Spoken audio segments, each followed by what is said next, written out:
La Biblia presenta el infierno como un lugar real que muchos tendrán que enfrentar después de la muerte física. El infierno no es una metáfora, el infierno no es un cuadro simbólico de nuestros sufrimientos presentes. El infierno no es, como dijo en cierta ocasión un teólogo liberal, una experiencia interna provocada por la negativa de una persona a abrirse al amor. No. En la parábola del rico y Lázaro, en Lucas 16:28, Jesús presenta a este hombre rico describiendo el infierno como este lugar de tormento. Este lugar de tormento. Y la palabra que aparece allí es la que normalmente se usa en la Biblia, en el Nuevo Testamento, para referirse a un lugar. La palabra griega topos, de donde proviene nuestra palabra topografía. De igual manera dice la Biblia de Judas en Hechos capítulo 1, versículo 25, que luego de quitarse la vida, se fue a su propio lugar. O como lo traduce alguien, se fue a donde merece estar. El infierno es un lugar real, creado por Dios. ¿Dónde se encuentra? No lo sabemos, porque la Biblia no lo revela. Durante la Edad Media era común pensar que el cielo se encontraba en algún lugar encima de nosotros y el infierno en algún lugar debajo de nosotros, pero hoy sabemos que las expresiones arriba y abajo en relación con el universo no tienen ningún sentido. No tienen ningún sentido. Lo que es arriba para nosotros es abajo para los chinos. Y viceversa. Hace unos años un periódico finlandés anunció que en la década de los 80 unos científicos rusos habían encontrado el infierno. Supuestamente perforando un pozo en Siberia, un pozo de 14.4 kilómetros de profundidad y con un aparato receptor ultrasensible, habían registrado el sonido de millones de voces humanas gritando en angustia. Si nunca han oído este video, yo lo he visto y lo he oído. Según este grupo de científicos, también registraron que en ese lugar había una temperatura estimada en 1100 grados Celsius, unos 2000 grados Fahrenheit. Por supuesto, habría que preguntarse cómo los aparatos de grabación pudieron resistir una temperatura semejante. ¿Y por qué esperaron tanto tiempo para dar a conocer una noticia tan extraordinaria? ¿No eso es un engaño? Un engaño muy elaborado. Nosotros no tenemos idea de dónde se encuentra localizado el infierno en este universo creado por Dios. Pero no hay ninguna duda de que la Biblia lo presenta como un lugar real. En segundo lugar, la Biblia también enseña que el infierno es un lugar de castigo justo y terrible. La Biblia también enseña que el infierno es un lugar de castigo justo y terrible. Yo sé que aquí estoy entrando en un terreno que para muchos es odioso en extremo. El concepto de castigo en la sociedad occidental se ha convertido en un tabú. Muchas personas consideran que la idea de castigar es barbárica, primitiva, algo que no es digno de una sociedad civilizada. Y si a esto añadimos el relativismo moral que permea nuestra sociedad, entenderemos por qué esta enseñanza bíblica del juicio y del castigo resulta hoy día tan chocante. Alguien ha dicho que la creencia más fundamental en la cultura americana es que la verdad moral es relativa a cada conciencia individual. Consecuentemente, nuestra cultura no tiene problemas con un Dios de amor que nos apoya sin importar cómo vivamos, pero objeta fuertemente la idea de un Dios que castiga a las personas. Esta mentalidad caracteriza el espíritu de nuestra época. En la antigüedad, la mayoría de las personas pensaban que existía un orden moral objetivo, absoluto, al cual los hombres debían adaptarse independientemente de nuestros gustos, independientemente de nuestras preferencias personales. Ahora, yo no estoy diciendo con eso que en la antigüedad la mayoría de las personas se sometía a ese orden moral, porque no era así. Pero en la mente de muchas personas este concepto estaba tan claro como la luz del mediodía.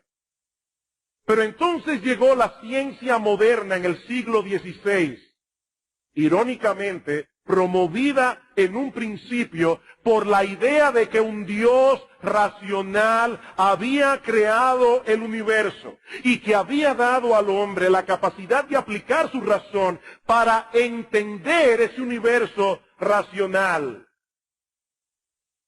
Sepan esto, amados hermanos y amigos que están aquí de visita en esta mañana, es por la influencia de la cosmovisión cristiana que nace la ciencia moderna.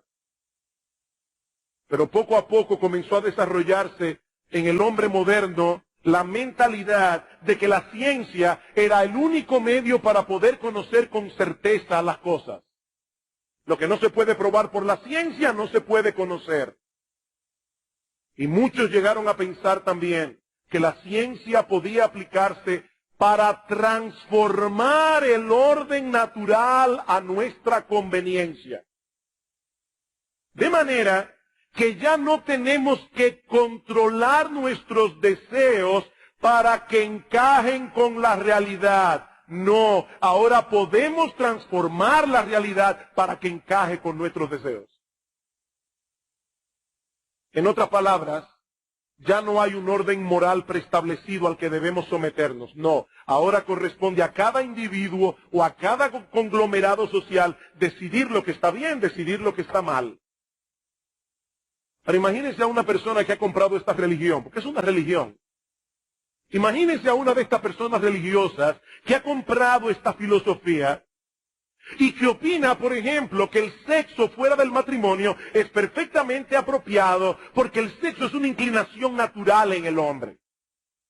¿Cómo reaccionará este individuo cuando le digamos por medio de la Biblia que algún día Dios castigará a los adúlteros y a los fornicarios? ¿Cómo reacciona este individuo? Se siente altamente ofendido, se siente abusado porque se han pisoteado sus derechos. Dios no tiene derecho a juzgarme. Pero la Biblia enseña sin lugar a dudas que el mismo Dios que estableció una ley moral que debe regir a todos los hombres por igual, estableció castigo para aquellos que violen su ley. Como sabe cualquier cuerpo judicial, una ley sin sanciones son palabras al viento. Una ley sin sanciones son palabras al viento y Dios no habla por hablar. En Mateo capítulo 26, versículo 46, el Señor Jesucristo nos dice que los impíos irán al castigo eterno, castigo eterno.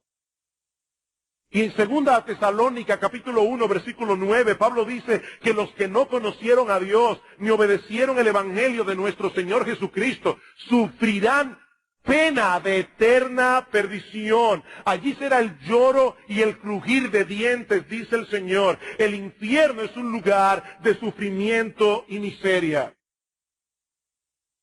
Eso lo vemos más claramente al considerar el origen histórico de la palabra Gehenna, que es la que normalmente aparece en griego y que se traduce en español infierno. Alrededor del año 750 a.C., subió al trono de Judá un hombre impío llamado Acaz. Y una de las atrocidades que este rey idólatra cometió fue la de sacrificar a sus propios hijos al dios amonita de Moloc en el valle de los hijos de Hinnom, o valle de Hinnom, un lugar ubicado al sudoeste de Jerusalén. Este rey impío fue sucedido por su hijo Ezequías, un hombre temeroso de Dios que abolió las prácticas idolátricas de sus padres. Pero a la muerte de Ezequías le siguió su hijo Manasés, tan impío y tan idólatra como su abuelo Acá. Este volvió a edificar los altares paganos en el valle de Hinom, donde sacrificó también a algunos de sus hijos. Manasés fue sucedido por su hijo Amón, tan impío como el padre. Y este a su vez fue sucedido por Josías, uno de los reyes más piadosos que tuvo Israel en toda su historia. Josías destruyó los altares que sus ancestros habían edificado y destinó el valle de Hinom para hacer un vertedero público donde iban a parar los desperdicios y toda la basura de Jerusalén. Más tarde este lugar fue escogido para arrojar los cuerpos de animales muertos, así como los cadáveres de los criminales que se pudrían allí o eran consumidos por el fuego, un fuego que ardía continuamente porque siempre había algo que quemar. Un escritor señala que en ese lugar las llamas nunca dejaban de arder y los gusanos nunca dejaban de comer. Los hebreos le llamaban Ge-ben Hinom, o en su forma abreviada Ge-Hinom, la cual pasó al idioma griego como Gehenna. Gehenna. De modo que esta palabra comunica la idea de desgracia, deshonra, pecado, culpa, desolación, castigo. Esta palabra aparece 12 veces en el Nuevo Testamento, 11 de ellas fueron pronunciadas por Cristo mismo. Y su enseñanza no deja lugar a dudas en cuanto a la terrible realidad del infierno. En Mateo 5:29 Cristo advierte del peligro de ser arrojado con todo tu cuerpo en el Gehenna, en el infierno. En Mateo capítulo 23, versículo 33, menciona a los hipócritas que no podrán escapar de la condenación del infierno.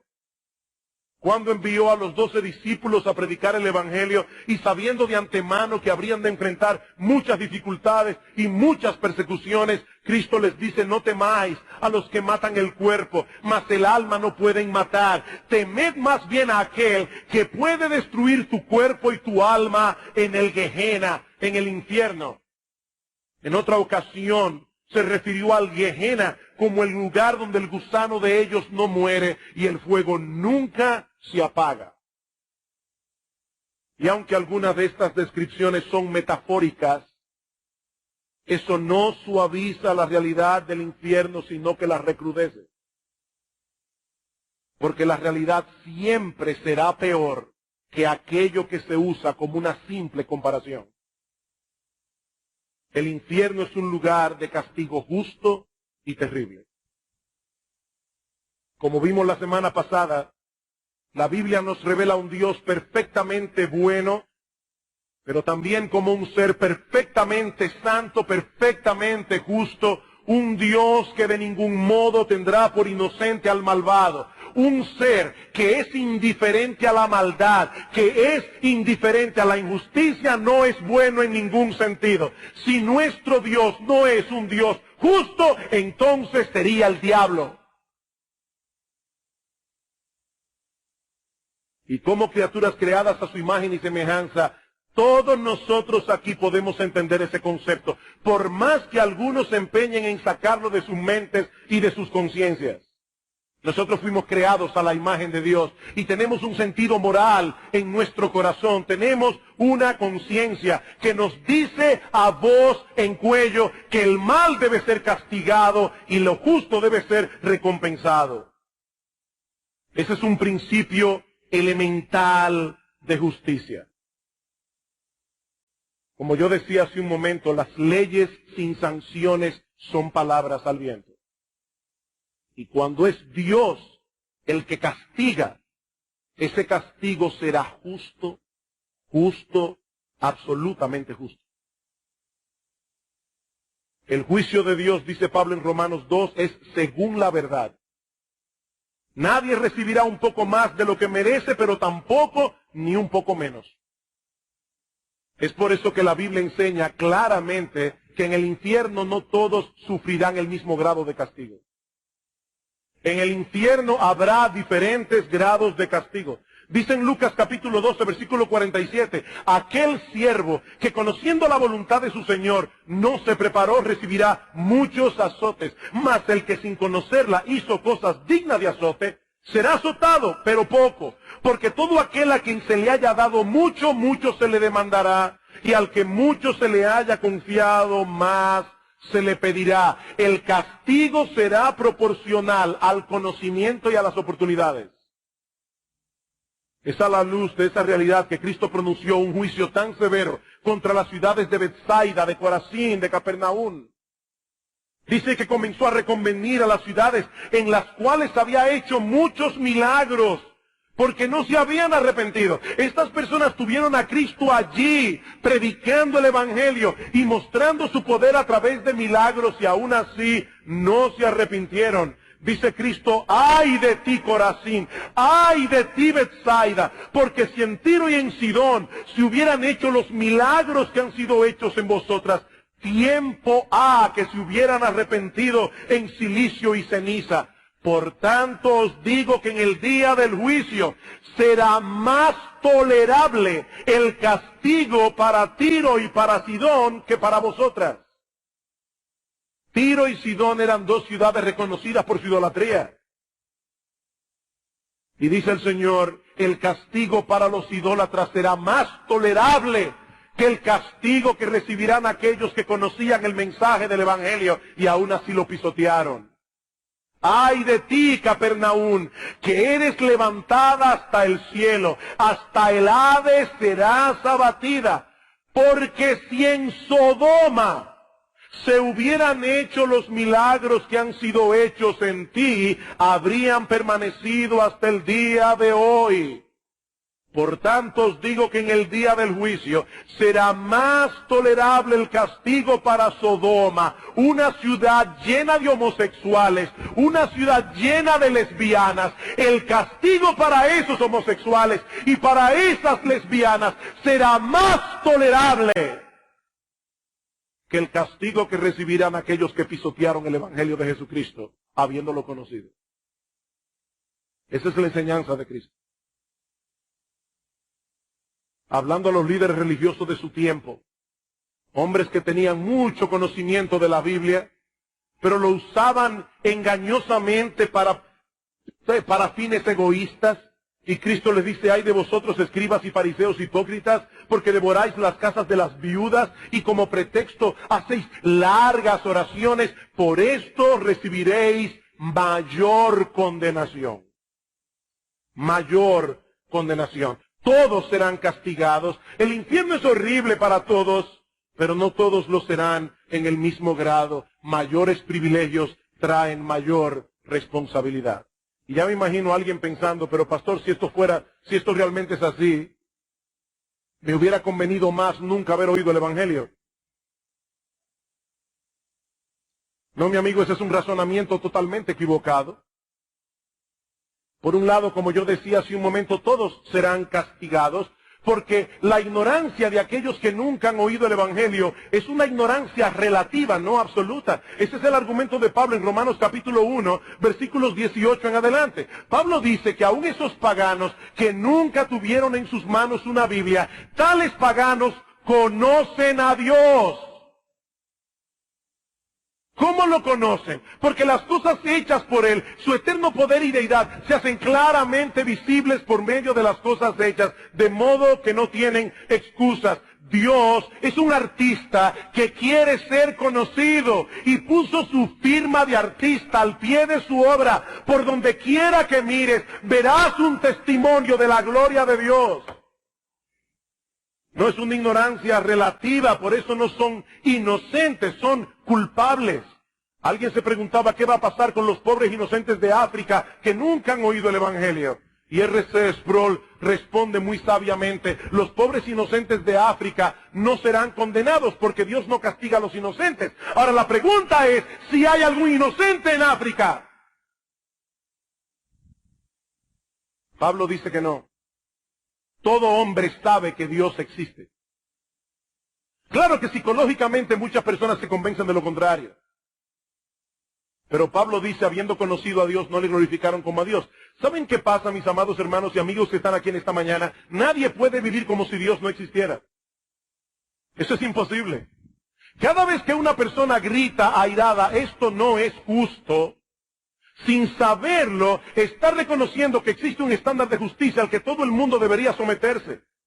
Si no, esa expresión no tiene sentido. Pero ¿cómo puede existir un estándar de justicia al que todo el mundo debiera someterse sin un legislador que haya dado tal ley? No es una ignorancia relativa. Por eso serán azotados, metafóricamente hablando. Pero por otra parte, la predicación del Evangelio es el medio por excelencia que Dios usa para salvar a los pecadores. Pablo dice en Romanos capítulo 1, versículo 16, que el Evangelio es poder de Dios para salvación. Y más adelante dice que la fe viene por el oír, y el oír por la palabra de Dios. Dios ha escogido la predicación del Evangelio como el medio por excelencia para salvar a los pecadores. Por eso el castigo será más severo contra aquellos que rechazaron ese medio de gracia habiéndose expuesto a él, porque la oportunidad de escuchar el Evangelio es en realidad un enorme privilegio. Nosotros no sabemos en qué sentido algunos recibirán mayor condenación. Y no tiene sentido ponerse a especular más allá de lo que la Biblia revela. Pero yo creo que nosotros podemos suponer con bastante grado de certeza que una de las cosas que agravarán el castigo de muchos en el infierno será su memoria. El recuerdo de todas las oportunidades que despreciaron. El recuerdo de tantas predicaciones, el recuerdo de tantos devocionales familiares, el recuerdo de tantas oraciones paternas, aún con lágrimas. Eso agravará sin duda el remordimiento de millares y millares de los condenados en el infierno. ¡Oh, si hubiese hecho caso! ¡Oh, si hubiese venido a Cristo en arrepentimiento y fe, cuando todavía podía hacerlo! Pero el día llegará cuando toda oportunidad se perderá para siempre. Y eso nos lleva a nuestro próximo encabezado. Y es que el infierno es un lugar de castigo eterno. El infierno es un lugar de castigo eterno. Y aunque yo no voy a repetir todo lo que dijimos en el sermón anterior acerca de la justicia de Dios al castigar eternamente los pecados que se cometen en el tiempo, solo quiero recordar dos cosas.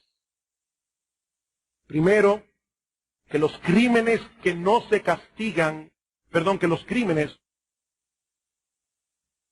no se castigan tomando en cuenta el tiempo que lleva a cometerlos. Como yo decía la vez anterior, ni siquiera la justicia humana actúa de esa manera. Un segundo es suficiente para apretar el gatillo y cometer asesinato. Un segundo. 10 años puede llevarle a un individuo tramar un engaño para robarle todo lo que el otro tiene. Pero el crimen cometido en un segundo se va a castigar más severamente que aquel que lo cometió durante 10 años. Lo que se toma en cuenta al imponer un castigo no es la cantidad de tiempo que lleva a cometerlo, es la dignidad del ser que fue dañado u ofendido con el crimen. Imagínense por un momento cualquiera de estos niños que están aquí sentados en esta mañana, que de repente un día el padre los ve pisoteando un gusano. Y el padre le dice, niño, mi hijo, no seas cruel, ni siquiera con un gusano, a menos que ese gusano estuviera en un lugar inconveniente. Pero yo no me imagino a ese padre llamando al niño y diciéndole, ¡oh, tú perverso! ¡Qué cruel eres! Maltratando a ese pobre gusano. No. Ahora, si el padre viera a ese mismo niño maltratando al gato de la casa, probablemente la reacción sería diferente. Porque un gato no es lo mismo que un gusano en nuestra mentalidad. Nosotros le asignamos un valor diferente. Ahora, si el padre encuentra a ese niño torturando a uno de sus hermanos, entonces la situación sería 1000 veces peor. El problema del pecado es que se trata primariamente de una ofensa contra Dios.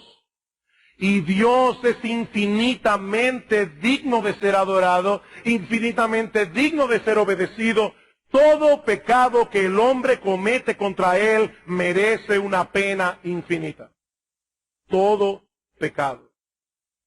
Pero por el otro lado tenemos que tomar en cuenta que cuando los pecadores vayan al infierno, seguirán dañados en sus corazones, ahora sin el freno de la gracia común de Dios, y seguirán pecando y blasfemando y aborreciendo a Dios con toda su alma por los siglos de los siglos. Y por lo tanto mereciendo condenación por los siglos de los siglos. Mi amigo, no te engañes.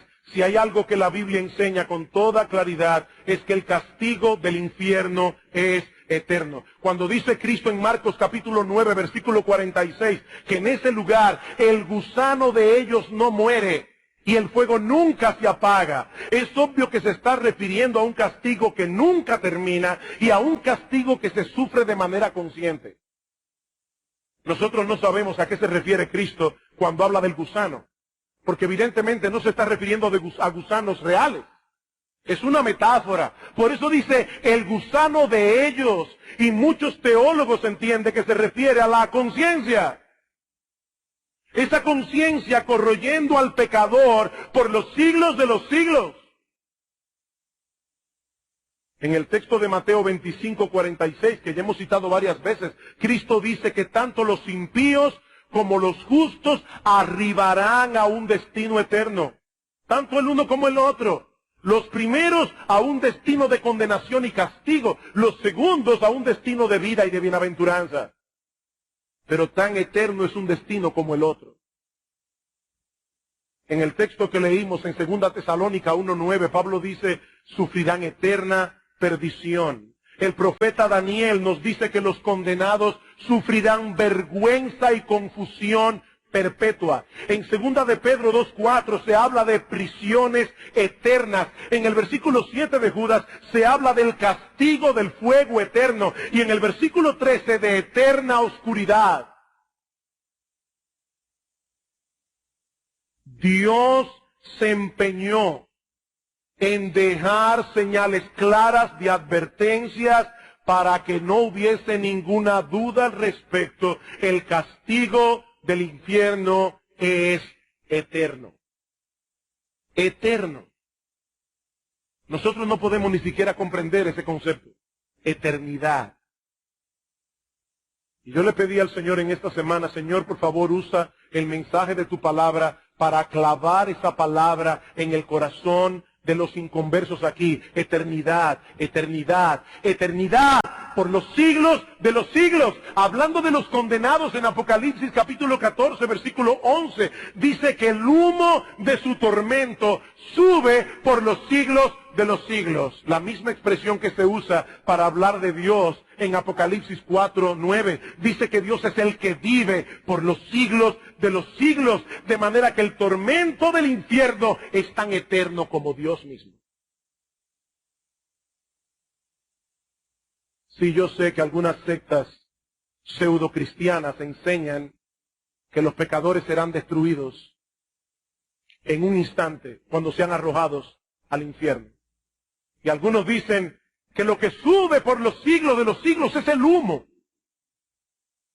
No, ese texto dice algo más.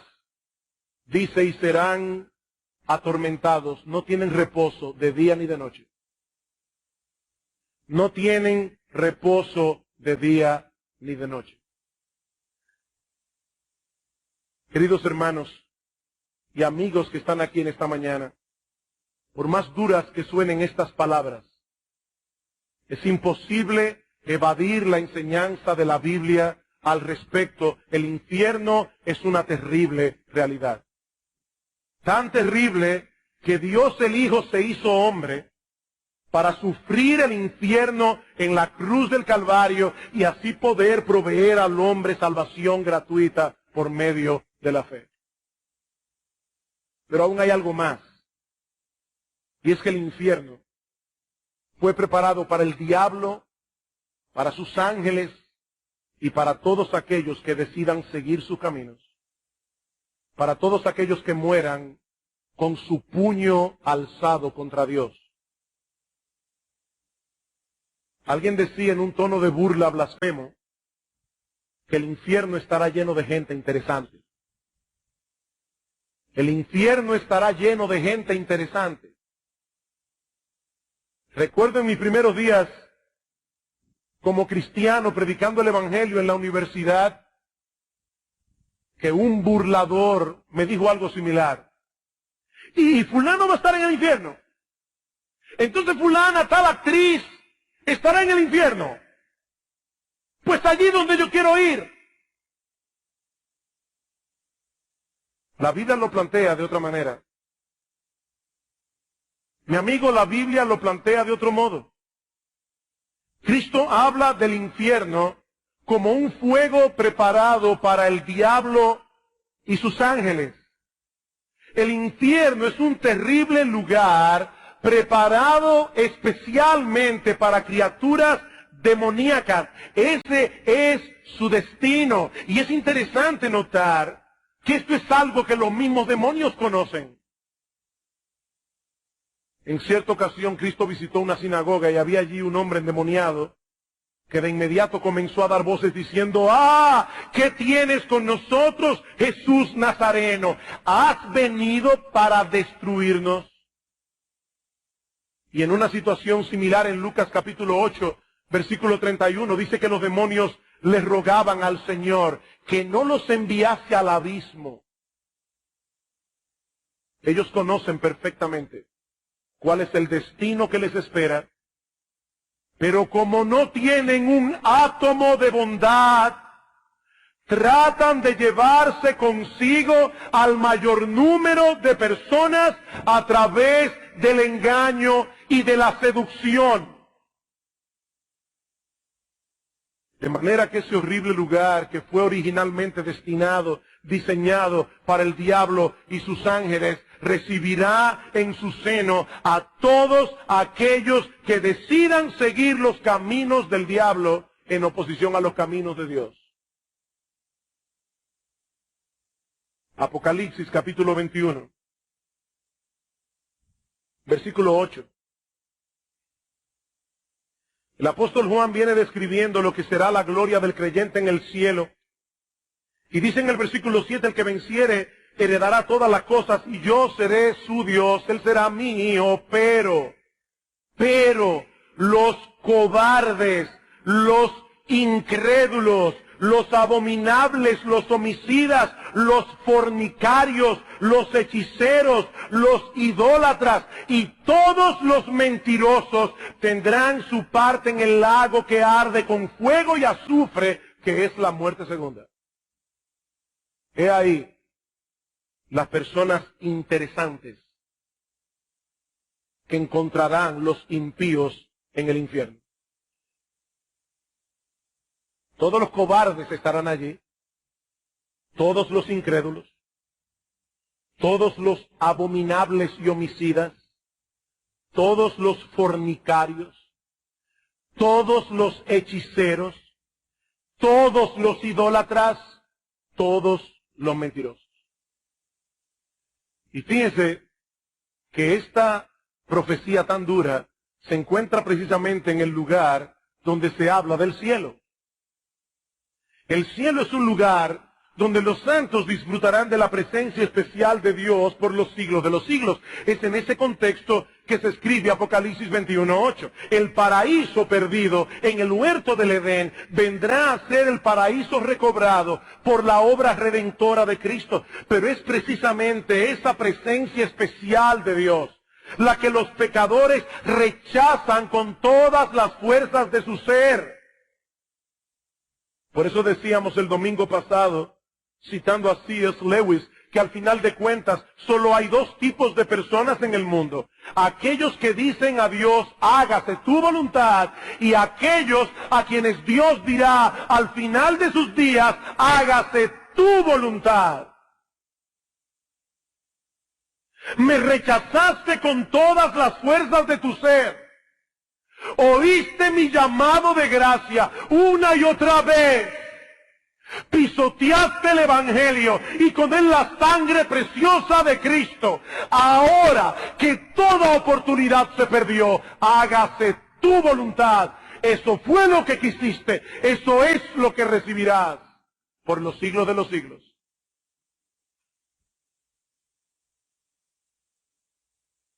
Y por favor no piensen que el infierno solo está lleno de criminales, de alcohólicos, de drogadictos, de fornicarios, de adúlteros, porque no es verdad.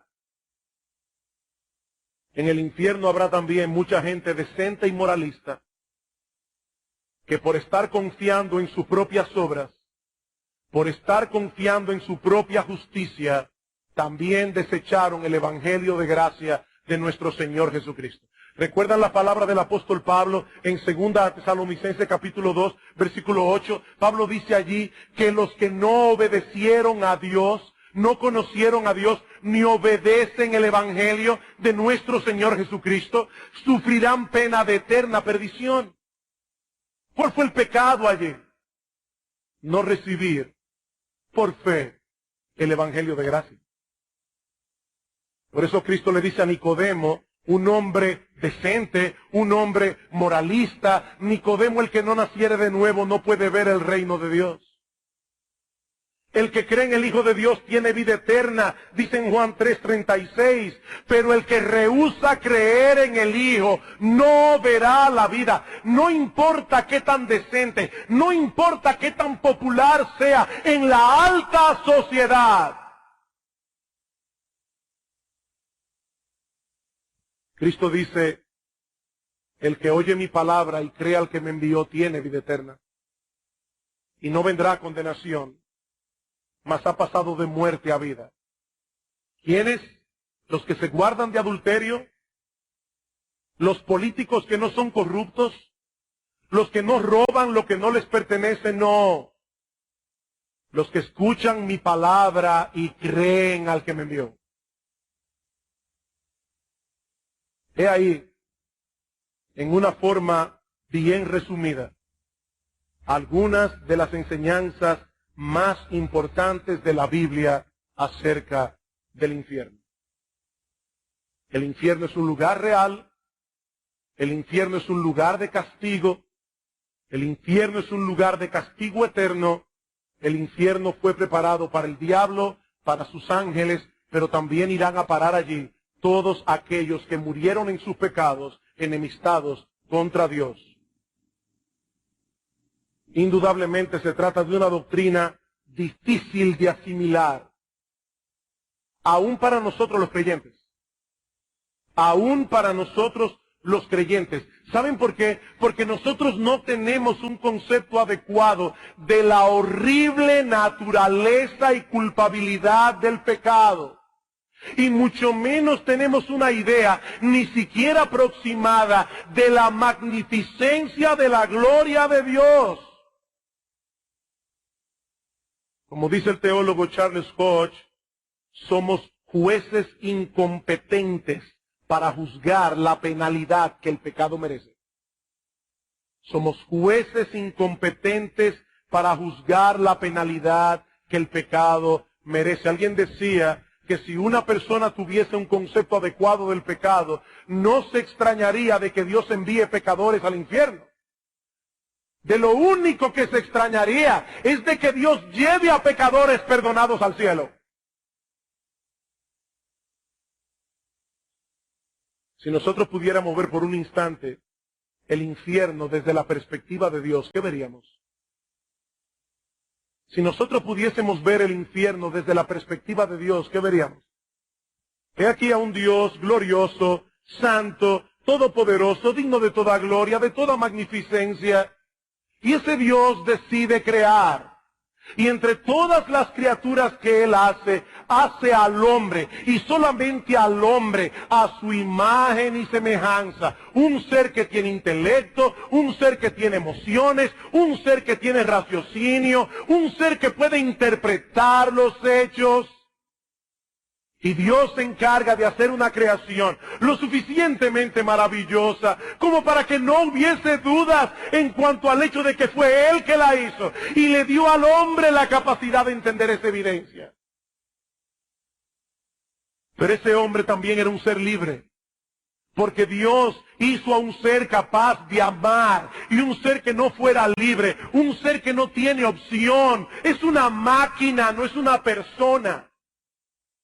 Y ese ser libre en su libertad escoge el pecado, escoge seguir la mentira del diablo, escoge voluntariamente darle las espaldas a Dios. Y de inmediato ese Dios comienza a revelar a través de las Escrituras su maravilloso, extraordinario plan de salvación. En el mismo huerto del Edén, Dios le dice al hombre y a la mujer que habría de nacer uno de la raza humana que habría de aplastarle la cabeza a la serpiente antigua que se llama Diablo y Satanás. Y ese Dios comienza a enviar profeta tras profeta, tras profeta, tras profeta. Finalmente la Biblia queda escrita, un libro perfecto de principio a fin, sin errores de ningún tipo. Y finalmente ese Dios envía a su propio Hijo, el Dios encarnado, la segunda persona de la Trinidad, para que sufra en la cruz el infierno que sus criaturas rebeldes merecen.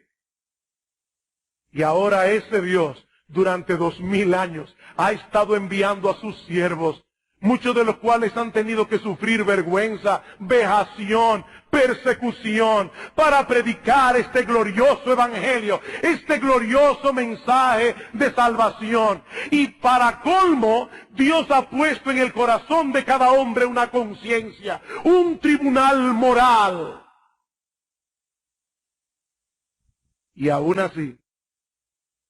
así, algunas personas se mantienen hasta el final de sus vidas, como dice Pablo, deteniendo con injusticia la verdad. ¿Y es Dios injusto por enviarlos al infierno? Sí, esta es una enseñanza difícil de asimilar, pero sería una inmensa crueldad de nuestra parte dejar de advertir al pecador del terrible destino que les espera si mueren en sus pecados, por el temor de que no nos vean como fanáticos y como irracionales. Eso sería una crueldad. No es casualidad que Jesús hablara del infierno más que nadie. No es casualidad que Él presentara esta doctrina en una forma tan vívida y tan aterradora. No es casualidad. Y es que nadie conocía como Él los horrores del infierno. Horrores que hicieron necesarios su encarnación y su muerte en la cruz del Calvario. ¿Saben por qué Jesucristo habló tanto del infierno? ¿Saben por qué lloró sobre Jerusalén? Precisamente porque Él vino a buscar y a salvar lo que se había perdido. Y nadie será salvo sino hasta que vea el terrible peligro en que se encuentra. Mi amigo, el infierno es una realidad aterradora de la que debes procurar escapar cuando todavía puedes hacerlo. Pero mi amigo, es mi deber decirte que esa oportunidad es ahora. Esa oportunidad es ahora, porque ninguno de nosotros puede estar seguro de que tendremos un mañana del que podremos disponer. Yo no puedo imaginar siquiera cómo será ese instante, ese momento en que un pecador traspasa el umbral de la eternidad. Y ese instante, ese momento en que repentinamente se da cuenta de que toda esperanza de salvación ha terminado por siempre.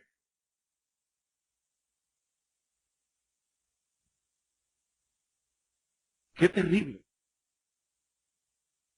¡Qué terrible! Pero mi amigo, ese no tiene que ser el final de tu historia. Porque la puerta de salvación sigue abierta para ti. Dios te está dando una oportunidad. Él te trajo a este lugar. Él quería que tú escucharas este mensaje. Ah, pastor, pero ¿qué si yo no soy uno de los elegidos? Recientemente el pastor Salvador Gómez predicó acerca de eso. No, mi amigo, la Biblia no enseña en ningún lugar que los pecadores deben averiguar primero si son elegidos para venir a Cristo en arrepentimiento y fe. Más bien la Biblia proclama que todo el que venga será recibido. Todo el que venga será recibido. Todo el que venga con la disposición de confiar en Cristo y solamente en Cristo para la salvación de su alma. Todo el que a mí viene, yo no lo echo fuera. Más aún, mi amigo, la Biblia dice que la gracia de Dios está disponible para ayudarte en este momento a hacer lo que por ti mismo tú no puedes hacer. La gracia de Dios es una gran salvación. Mi amigo, tal vez en el fondo de tu corazón tú tienes miedo de conocer a Dios. Sí, hay personas que tienen un miedo psicológico al hecho de que Dios exista y tratan de imaginar que eso no es así. Pero mi amigo, yo te recuerdo una vez más que tu imaginación no puede fabricar una realidad distinta de la que hay. Leí en estos días, por una razón particular, estaba leyendo la vida de la poetisa norteamericana Emily Dickinson.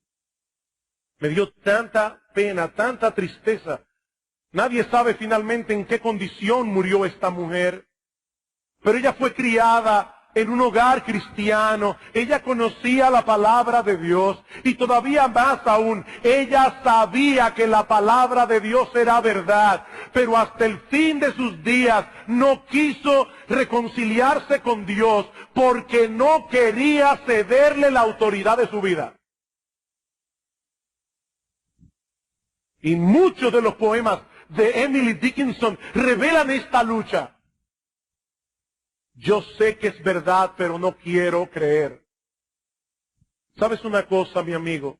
Si esa es la condición de tu corazón, Dios tiene abundante gracia para cambiártelo, pero pídeselo a Él. Pídeselo a Él. Un hombre vino en cierta ocasión al Señor Jesucristo y Cristo le dice, tú crees, porque al que cree todo lo es posible. Y este hombre rápidamente dice, sí Señor, yo creo. Después lo pensó mejor y le dice, Señor, ayuda mi incredulidad. Ayuda mi incredulidad. Le tienes tanto miedo al hecho de que esto sea verdad que no te atreves a pedirle a Dios que te lo muestre. ¿Es tal tu terror? Mi amigo, pídele a Dios que te transforme. Pero no existe ningún mecanismo para evadir la muerte. Está establecido para los hombres que mueran una sola vez, dice en Hebreos capítulo 9, versículo 27, con la agravante de que ninguno de nosotros tenemos la menor idea de cuándo ni cómo será. Hace casi 400 años, el predicador puritano Thomas Brooks señaló que llevamos en nuestros cuerpos la materia de 1 millar de muertes y podríamos morir de 1 millar de maneras distintas cada hora que pasa. El mismo número de sentidos, de miembros y aún de poros que hay en el cuerpo es el número de ventanas que hay por las que puede penetrar la muerte. Y a pesar de los extraordinarios avances que ha tenido la ciencia médica desde entonces, En el día de hoy, estas palabras son tan esencialmente ciertas como lo fue en la época de los puritanos. Cada segundo mueren 3 personas, 180 cada minuto, casi 1,100 cada hora, alrededor de 260,000 cada día, unas 95 millones cada año, sin discriminación de sexo, de raza, edad o posición social. Esta es una cita que nadie ha pedido, pero es una cita que nadie puede cancelar. Como dice el autor de Eclesiastés, no hay hombre que tenga potestad sobre el día de la muerte. Tan pronto una persona nace, inicia un proceso que terminará en la tumba, tarde o temprano. Podemos tratar de evadir el tema, pero no podremos evadir el hecho. El cineasta norteamericano Woody Allen dijo en cierta ocasión, no es que yo le tenga miedo a la muerte, sencillamente no quiero estar ahí cuando suceda. Pero lo cierto es que el día que le toque morir, él estará ahí. Él estará ahí y tendrá que enfrentarse con ese enemigo cara a cara, sabiendo de antemano que no podrá vencerlo de ningún modo, y eso no tiene nada de gracioso. En un tono más realista, la periodista y novelista inglesa Margarita Lasky, una mujer que profesaba ser atea, cuando le preguntaron en un programa de la BBC cuáles eran las cuestiones más importantes a las que debía enfrentarse todo ser humano, ella respondió que estamos solos, que somos culpables y que vamos a morir. Que estamos solos, que somos culpables y que vamos a morir. Parece una perspectiva muy sombría de la vida, pero es una realidad a la que toda persona sensata tendrá que enfrentarse alguna vez. ¿Es la muerte el punto final de la existencia humana? ¿O se trata más bien de un cambio de ruta de lo temporal a lo eterno? Todos nosotros sabemos que el cuerpo se corrompe en la tumba cuando cesa la vida, pero ¿qué sucede con esa parte espiritual donde radica lo que somos como persona? Eso que la Biblia le llama el alma humana. Este es un asunto en el que no podemos correr el riesgo de equivocarnos, porque una vez traspasemos el umbral de la temporalidad, ya no podremos hacer ninguna rectificación. Pero Dios no nos ha dejado en tinieblas con respecto a un asunto tan trascendental. Él se ha revelado al hombre a través de un libro que narra con toda precisión histórica el pasado, pero que al mismo tiempo ha profetizado acerca del futuro. Muchas de estas profecías se han cumplido ya con una precisión asombrosa y podemos estar completamente seguros de que las profecías que faltan se han de cumplir también con la misma precisión. Y muchas de ellas hacen referencia al destino de los hombres después de la muerte, incluyendo el destino de aquellos que mueren en su pecado. Sí, yo sé que este no es un tema que predicamos con agrado, eso lo hemos dicho ya, pero no estamos siendo insensibles al exponerlo. Más bien es una crueldad dejar de advertir a los hombres del horrible destino que les espera si mueren enemistados con Dios, sobre todo tomando en consideración que todavía tienen la oportunidad de cambiar de ruta. No ha habido nadie ni lo habrá en toda la historia que haya sido más sensible y tierno que nuestro Señor Jesucristo. Sin embargo, en la Biblia nadie habló más que Él acerca del infierno, ni en un lenguaje más gráfico. Y lo que vamos a hacer en esta mañana es tomar las Escrituras para ver cuál será la condición de aquellos que mueran en sus pecados y sean arrojados al infierno. Y lo primero que la Biblia enseña al respecto es que tales personas permanecerán separados de Dios por los siglos de los siglos. Así como la Biblia describe el cielo como un lugar en el que los creyentes disfrutarán eternamente de la presencia de Dios, así también describe el infierno como una eterna separación de esa bendita presencia. En Mateo capítulo 25, versículo 41, Cristo dice a los impíos: apartaos de mí, malditos, al fuego eterno preparado para el diablo y sus ángeles. Todos aquellos que desearon de corazón mantener a Dios lo más alejado posible de sus vidas, al final recibirán para su propio mal lo que tanto anhelaron en esta vida.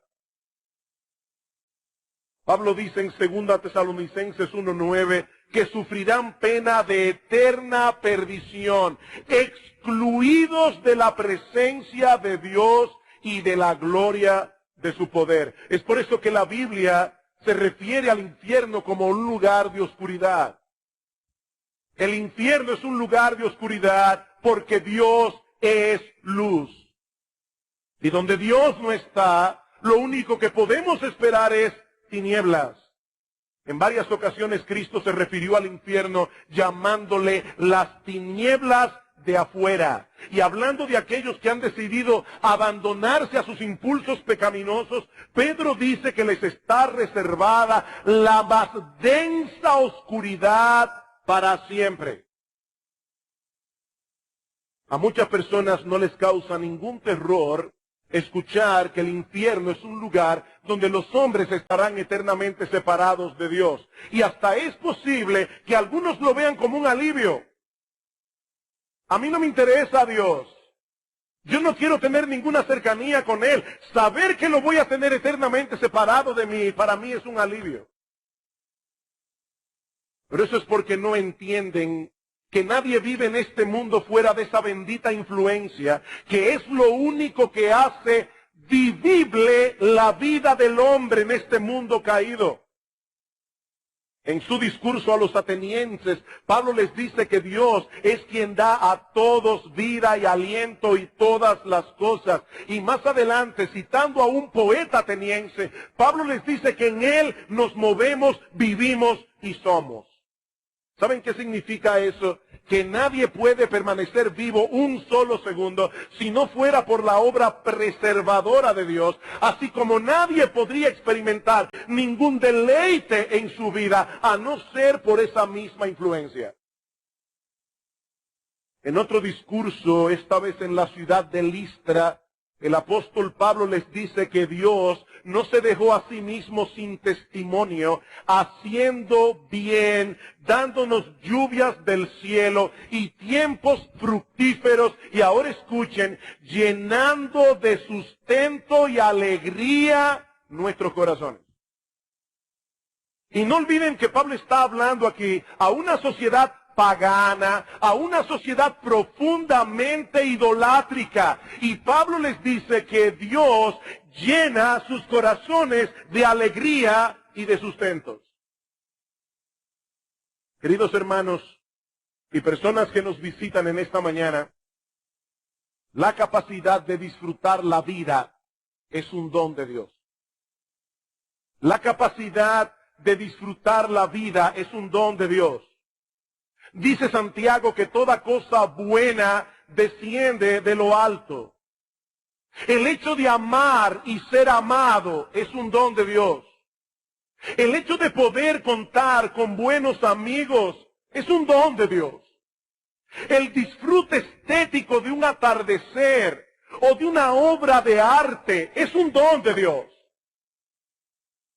A veces voy en mi carro escuchando música, sobre todo la música de Johann Sebastian Bach, un hombre que compuso para la gloria de Dios. Y digo, Señor, gracias. Gracias por darme el privilegio de poder disfrutar esta música. Eso es un don de Dios. El placer de comer lo que nos gusta. La risa es un don de Dios. El hecho de poder descansar y renovar nuestras fuerzas es un don de Dios. La capacidad que tenemos para llevar a cabo un proyecto que soñamos, de ver ese proyecto terminado, la satisfacción de haberlo hecho bien, es un don de Dios. Yo creo que aún los creyentes seríamos más agradecidos si tomáramos eso en cuenta. Pablo dice en Colosenses capítulo 3, versículo 17, que todo lo que hagamos debemos hacerlo en el nombre del Señor Jesús, dando gracias a Dios Padre por medio de Él. Señor, gracias por esta comida. Señor, gracias por este descanso. Señor, gracias por el amor de mi esposa. Gracias por el amor a mis hijos. Gracias por el disfrute de un atardecer. Gracias, Señor, 1000 veces gracias. Pero en el infierno, nada de eso podrá ser disfrutado nunca más. Nunca más. Estar eternamente separado de Dios es perder para siempre la posibilidad de todo deleite, es perder para siempre la posibilidad de todo descanso, es perder para siempre la posibilidad de toda comunión placentera. El infierno es un lugar de ruina total y absoluta. Tu personalidad se deteriorará completamente en el infierno. Todos aquellos rasgos de carácter que son pecaminosos y que no se desarrollan plenamente por el freno de la gracia común de Dios, terminarán contaminándote por completo, haciendo de tu vida algo verdaderamente miserable. Como alguien ha dicho, tus pasiones bajas aumentarán sin freno. Todo lo que hace honorable de la vida humana será quitado de ti. La existencia más miserable en este mundo es un paraíso comparado con el infierno. Por eso es que la Biblia se refiere al infierno como un lugar de eterna perdición. Eterna perdición. Yo no sé cuántos de ustedes han reparado alguna vez en las implicaciones de esa palabra. La Biblia habla de los pecadores como personas que están perdidas. Ese es el mensaje central de las 3 parábolas del Señor que nosotros encontramos en el capítulo 15 del Evangelio de Lucas. Allí se habla de una oveja perdida, de una moneda perdida, de un hijo perdido. Cuando una cosa está perdida, ya no tiene utilidad para su dueño. Una llave perdida no puede abrir la puerta de mi casa. Una llave perdida no puede encender mi automóvil. La llave sigue teniendo la capacidad de ser útil. Una vez la encuentre, yo puedo volver a usarla como antes, pero mientras esté perdida, ya no me sirve para nada. Pues de la misma manera, el hombre fue creado para glorificar a Dios y gozar de Él por siempre. Pero como está perdido, Él no puede funcionar para lo que fue creado. En ese sentido, el hombre está arruinado. El hombre se ha vuelto inútil. En ese sentido. Esa es la descripción que Pablo nos da en Romanos capítulo 3. Como está escrito, no hay justo ni aún uno. No hay quien entienda. No hay quien busque a Dios. Todos se desviaron, a una se hicieron inútiles. No hay quien haga lo bueno, no hay ni siquiera uno. Espiritualmente hablando, el hombre está arruinado por causa de su pecado. Arruinado. ¿Sabes cuál es la buena noticia? Que Cristo vino a salvar y a buscar lo que se había perdido. Cristo vino a buscar y a salvar lo que se había perdido. Esa es la enseñanza de Lucas 15. En esta vida todavía hay oportunidad de ser encontrado y reparado. Todavía hay oportunidad de restauración. Pero en el infierno esa oportunidad habrá pasado para siempre. Es por eso que Cristo se refiere al infierno como el Gehenna. ¿Qué era el Gehenna? El vertedero público de Jerusalén, donde iba a parar toda la basura. Mis hermanos y amigos, ¿cuáles son las cosas que van a parar al vertedero? Todo aquello que su dueño desecha para siempre, aquello que ha perdido ya toda utilidad. Por eso Dallas Willard le llama al infierno el basurero cósmico del universo. El basurero cósmico del universo. Todo lo que va a parar allí ya está completamente arruinado. Eso es el infierno. Un lugar de ruina total y absoluta. Por eso el poeta inglés John Donne decía: cuando todo esté acabado, el infierno de los infiernos, el tormento de los tormentos, es la eterna ausencia de Dios y la imposibilidad eterna de volver a su presencia. Ahora, debo aclarar en este punto que cuando hablamos aquí de la separación de Dios, no estamos hablando de distancia, estamos hablando de relación. Porque nadie se va a librar de Dios, ni siquiera en el infierno. No estamos hablando de distancia, estamos hablando de relación. Yo puedo salir de viaje y mantenerme unido en una relación cercana con mi esposa, al mismo tiempo que dos esposos pueden estar bajo el mismo techo y estar completamente distanciados. Nuestro Dios es omnipresente. Y por lo tanto los habitantes del infierno experimentarán en toda su plenitud la ira y la justicia de su presencia. Como decíamos en un sermón anterior, sí, ciertamente el Dios de la Biblia es un Dios de amor. Pero también dice la Biblia que nuestro Dios es un Dios de toda justicia. Por eso dice en Hebreos capítulo 10, versículo 31, que es horrenda cosa caer en las manos de un Dios vivo. Y más adelante añade que nuestro Dios es fuego consumidor. Sí, Dios es amor. Pero precisamente porque Él es amor y es justicia, Dios está irado contra el pecado.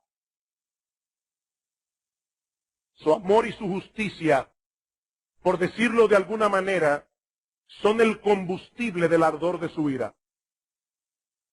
Una persona que realmente ama a los niños no puede ver con indiferencia que ese niño sea tratado con crueldad.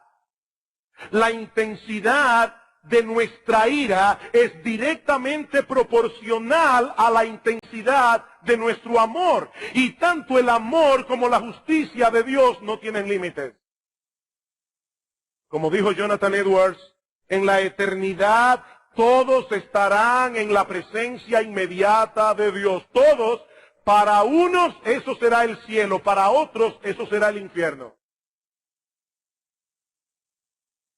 Pero la Biblia no solo describe el infierno como un lugar donde estaremos eternamente separados de Dios y por lo tanto un lugar en el que no podremos experimentar ningún deleite, sino que la Biblia también habla del infierno en segundo lugar como un sitio en el que se padece un dolor agonizante. Un dolor agonizante. Una de las figuras que más se usa en las Escrituras para referirse al infierno es el fuego. Y esa figura comunica la idea de una intensa agonía. Cuando Juan el Bautista introduce la persona del Mesías, concluye su mensaje con esta advertencia: y ya también el hacha está puesta a la raíz de los árboles. Por tanto, todo árbol que no da buen fruto es cortado y echado en el fuego. Yo a la verdad os bautizo en agua para arrepentimiento, pero el que viene tras mí, cuyo calzado yo no soy digno de llevar, es más poderoso que yo. Él os bautizará en Espíritu Santo y fuego. Y no está hablando allí de una bendición. No, la bendición es ser bautizado en el Espíritu Santo cuando creemos en Cristo. Pero el que no es bautizado en el Espíritu Santo, dice Juan, será bautizado en fuego. Sigue diciendo él: su aventador está en su mano, limpiará su era, recogerá su trigo en el granero y quemará la paja en fuego que nunca se apagará. Y Cristo usa esta misma figura en algunas de sus parábolas, como la del trigo y la cizaña.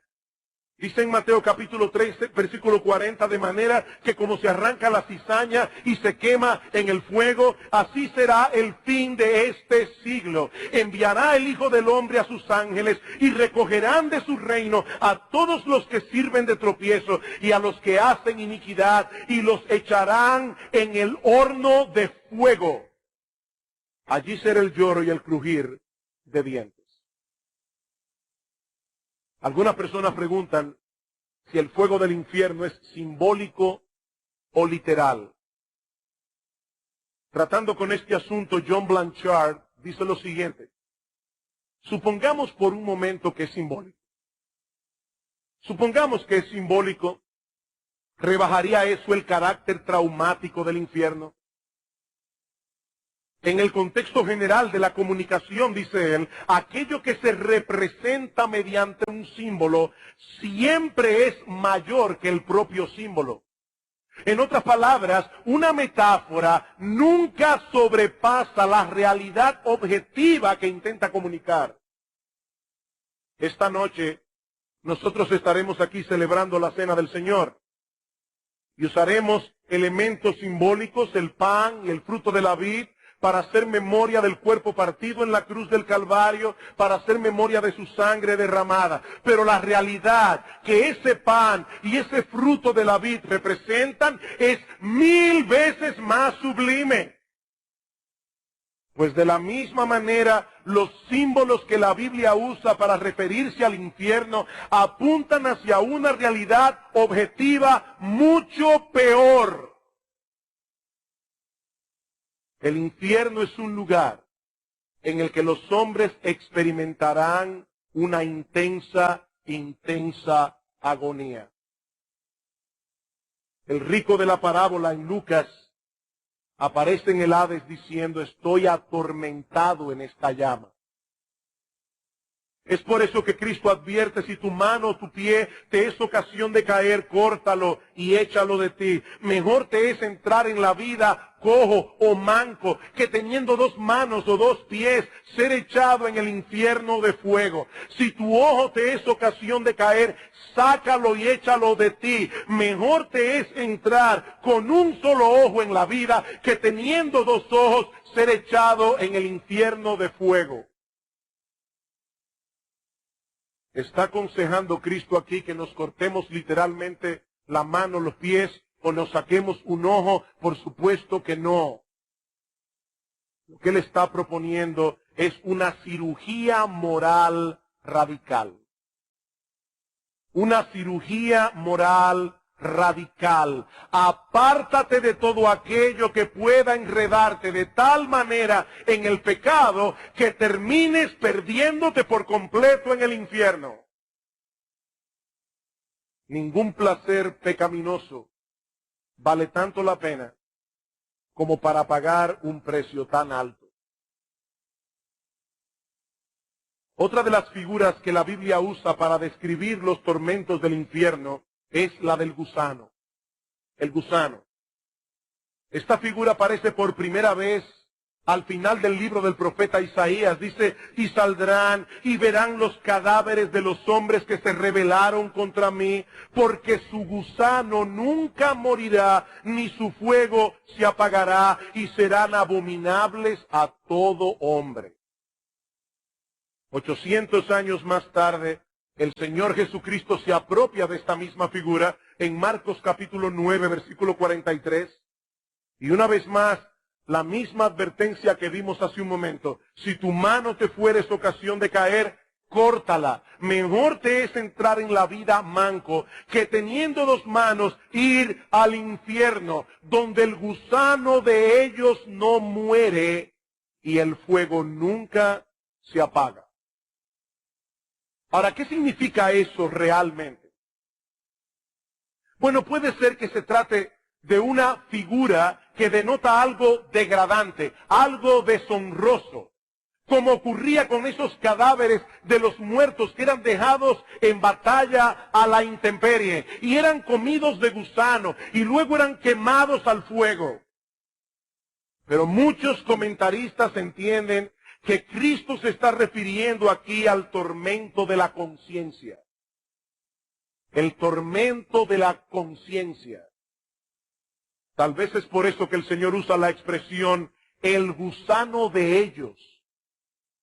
No dice simplemente los gusanos, dice el gusano de ellos. Como algo que les es propio, como algo que los corroe internamente. ¿Qué es la conciencia? Bueno, la conciencia es un tribunal moral que Dios ha colocado en el alma de cada hombre y que pasa juicio sobre todas nuestras acciones. Y aunque su voz nos molesta en muchas ocasiones, en realidad es un aliado que Dios nos ha provisto para nuestro bien, como la sensibilidad que nosotros tenemos en el cuerpo. ¿Se imaginan ustedes lo que sucedería con una persona que pierde la sensibilidad hacia el fuego, por ejemplo? ¿Cómo pudiera tomar una olla hirviendo y hacerse daño porque no lo percibe? Bueno, eso mismo es la conciencia. La conciencia es la sensibilidad del alma. Y no son pocos los problemas que se ocasionan en el hombre cuando trata de una forma inadecuada con el sentimiento de culpa que produce la conciencia. Alguien decía que muchas personas llenan las consultas de los psiquiatras buscando ayuda, cuando en realidad no necesitan un psiquiatra. Lo que necesitan es arrepentimiento. No es un psiquiatra. Necesitan arrepentimiento. Es por eso que tantas personas buscan todas las maneras habidas y por haber para embotar sus sentidos. Y no tener que lidiar con ese malestar interno que produce una conciencia culpable, drogas, alcohol, exceso de entretenimiento. No quieren quedarse solos con su conciencia, porque ya han comenzado a experimentar un infierno en sus corazones. Otros simplemente se pasan la vida justificándose a sí mismos y echándoles la culpa a todo el mundo de las desgracias que han cosechado por sus propios pecados. Pero en el infierno ya no podrán evadir la voz de la conciencia nunca más. Nunca más. Ya no habrá ningún lugar donde esconderse, ninguna droga, ninguna diversión, ningún grupo de amigos, ninguna justificación deshonesta. No, la memoria será un tormento en el infierno. No solo la memoria de tus pecados, sino la memoria, el recuerdo de tantas oportunidades desperdiciadas. Por eso la Biblia nos advierte una y otra vez que allí será el lloro y el crujir de dientes. El lloro y el crujir de dientes. Así como podemos describir el cielo como un lugar en el que ya no habrá necesidad de botar ninguna lágrima de dolor, el infierno es un lugar donde los hombres experimentarán una intensa agonía y estarán llorando y crujiendo sus dientes por los siglos de los siglos. Y es interesante que la Biblia use esta última expresión, crujir de dientes, no solo para referirse a un profundo temor, sino también para referirse a una ira intensa. Una ira intensa, hablando de la reacción que provocó el discurso de Esteban ante los líderes religiosos de Israel. Dice en Hechos capítulo 7, versículo 54, que oyendo estas cosas se enfurecían en sus corazones y crujían los dientes contra él. El infierno será un lugar de espanto y terror, pero será también un lugar donde los pecadores experimentarán una ira incontenible y destructiva. Ira contra Dios. Ira contra su justicia, ira contra todos aquellos que fueron usados por el diablo como instrumentos para que terminaras allí tu existencia. Ira contra ti mismo por haber endurecido tu corazón a la misericordia y al perdón de Dios.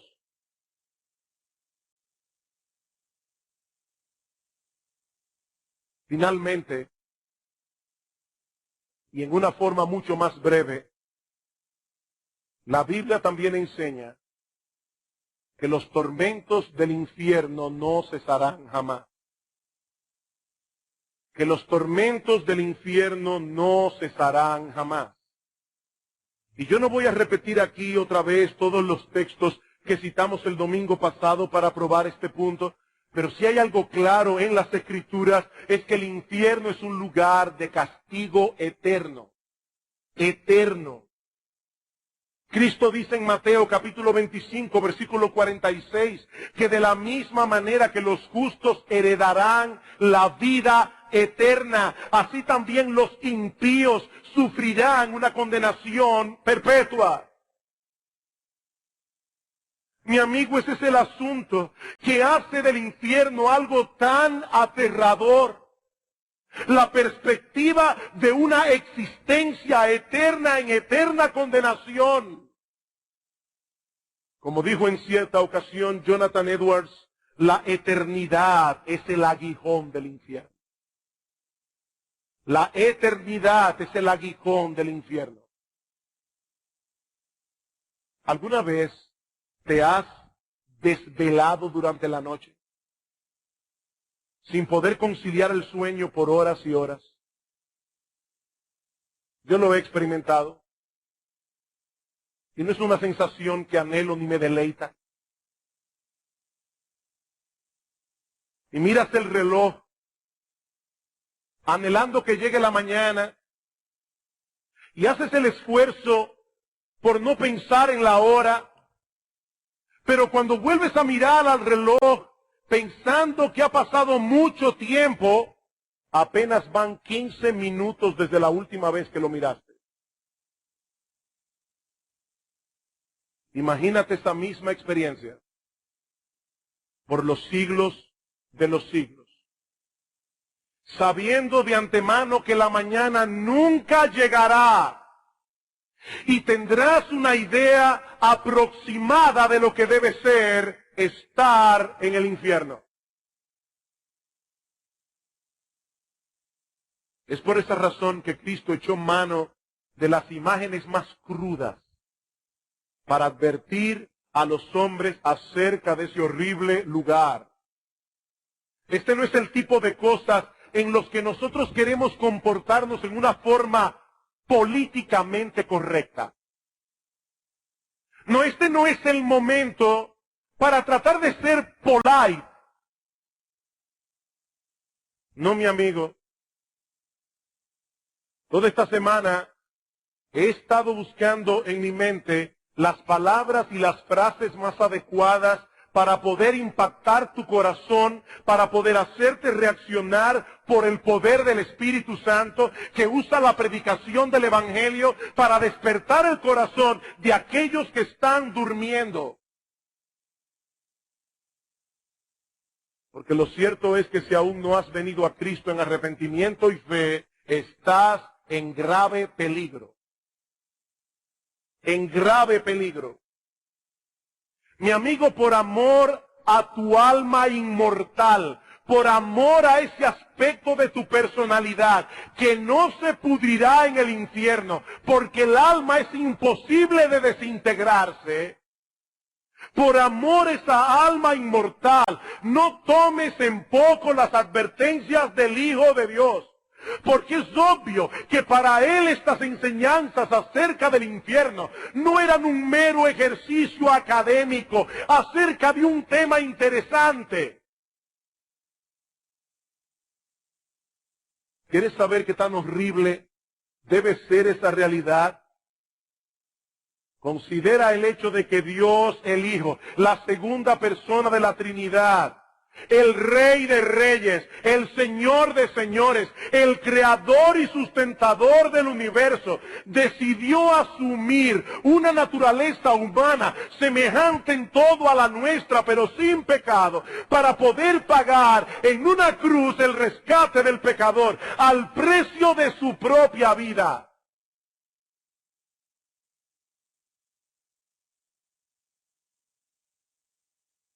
Déjame hacerte una pregunta. ¿Acaso te parece el infierno un castigo desproporcionado? ¿Tú crees que el infierno es un castigo desproporcionado? Si es así, déjame decirte algunas cosas para terminar. En primer lugar, no olvidemos lo que decíamos en el primer sermón, Y es el hecho de que los que terminen en el infierno eligieron voluntariamente ese destino. Es que solamente hay dos opciones, solamente dos posibilidades. O estás con Dios o estás en su contra. Y los que terminen su existencia en el infierno escogieron separarse de Dios, alejarnos lo más posible de sus vidas, y eso es lo que a final de cuentas obtendrán. Mi amigo, no lo olvides. Nadie terminará su existencia en el infierno habiendo querido ir al cielo. Habiendo querido ir al cielo por la presencia de Dios allí. Nadie. Dice Cristo, todo el que a mí viene yo no lo echo fuera. Buscad y hallaréis, llamad y se os abrirá. Nadie terminará en el infierno habiendo deseado de todo corazón terminar su existencia en la presencia de Dios, teniendo comunión con Dios, deleitándose en Él. Nadie. Ese será el destino que los hombres, lamentablemente algunos de los cuales pueden ser que estén aquí en esta mañana, elegirán voluntariamente y recordarán estas palabras y recordarán este sermón por los siglos de los siglos.